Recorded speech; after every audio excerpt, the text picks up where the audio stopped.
ra'iisul wasaarihii hore xildhibaanada federaalka ee halkan jooga xisbiyada qaranka ee halkan jooga odayaasha dhaqanka dhalinyarada haweenka cid kasto in masarkay ku timid halkan waa salaamantiin salaamu calaykum waraxmatullaahi wabarakaatu salaan kadib professor cabdullaahi maxamed aadan salaamullah waxaanu isnaqinay isagoo dhalinyaro ah jaamacadan isla dhiganaynay laba qolo isku dhagan waa deganayn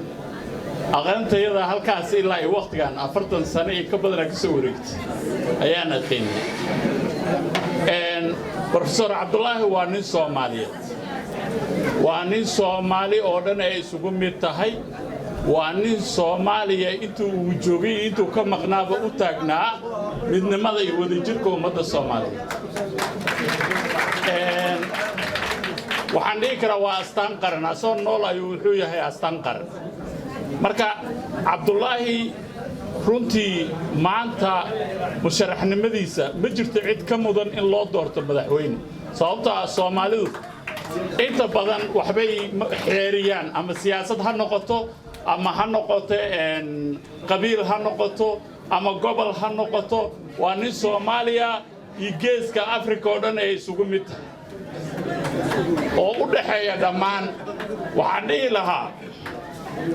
Soomaaliya waxay wax ku qaybsatay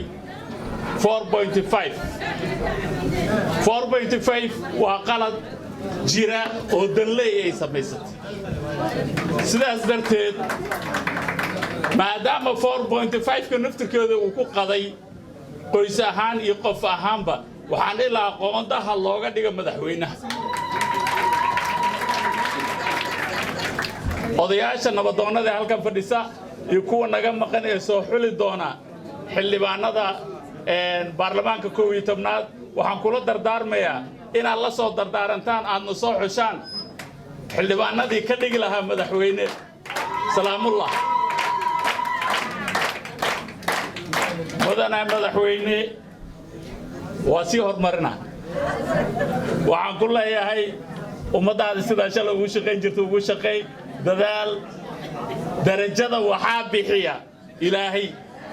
ilaahay tala saaro waanu guulaysanaysaa insha Allah